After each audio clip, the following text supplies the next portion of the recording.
ભરૂચ જિલ્લામાં રાજકીય ઉથલપાથલ વચ્ચે આમ આદમી પાર્ટીને મોટો ઝટકો લાગ્યો છે। ભરૂચ જિલ્લામાં આમ આદમી પાર્ટીના 25 થી વધુ આગેવાનો અને કાર્યકરોએ ભાજપમાં જોડાઈ રાજકીય માહોલમાં નવી ચર્ચાઓ જગાવી દીધી છે। ભરૂચ જિલ્લા ભાજપ કાર્યાલય ખાતે યોજાયેલા કાર્યક્રમ દરમિયાન જિલ્લા પ્રમુખ પ્રકાશ મોદી, ધારાસભ્ય રમેશ મિસ્ત્રી અને જિલ્લા મહામંત્રી પરેશ પટેલની ઉપસ્થિતિમાં આમ આદમી પાર્ટીના 25 થી વધુ યુવા કાર્યકરોએ સત્તાવાર રીતે ભાજપનો ખેસ ધારણ કરી પક્ષમાં પ્રવેશ કર્યો હતો। આ પ્રસંગે અંકલેશ્વર તાલુકાના આપના એએસપીએસ પ્રમુખ હિતેશ વસાવા સહિત ગઢાલ અને સારંગપુર ગામના સમર્થક યુવાનો પોતાના સમર્થકો સાથે ભાજપમાં જોડાયા હતા। ભાજપના આગેવાનો દ્વારા તમામ નવા કાર્યકરોને ખેસ પહેરાવી પક્ષમાં આવકારવામાં આવ્યા હતા। આ જોડાણને સ્થાનિક રાજકારણમાં મહત્વપૂર્ણ ગણવામાં આવી રહ્યું છે।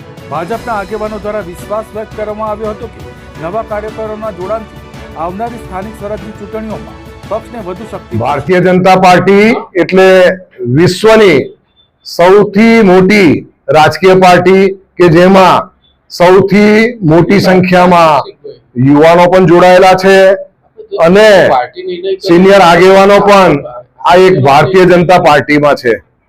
6 એપ્રિલ 1980 જે ભારતીય જનતા પાર્ટીની સ્થાપના થઈ એ શરૂઆતથી અત્યાર સુધીના અનેક તબક્કામાંથી પસાર થઈ છે અને આજે જે પાર્ટીનું લક્ષ્ય છે એકાત્મ માનવવાદ અને અંત્યોદય એટલે કે છેવાડાના માનવીનો પણ વિકાસ, સૌનો સાથ, સૌનો વિકાસ, સૌનો વિશ્વાસ, સૌનો પ્રયાસ એ સિદ્ધાંતને વરેલી આ પાર્ટીમાં આજે આમ આદમી પાર્ટીમાંથી એટલે કે ભરૂચ જિલ્લાના સારંગપુર અને દધાલ ગામની આજુબાજુના લોકો મોટી સંખ્યામાં યુવાનો જોડાયા છે। તો આપ સૌનું ભારતીય જનતા પાર્ટીના આ જિલ્લા કાર્યાલયમાં ભાવભીનું સ્વાગત કરીએ છીએ, સૌને આવકારીએ છીએ।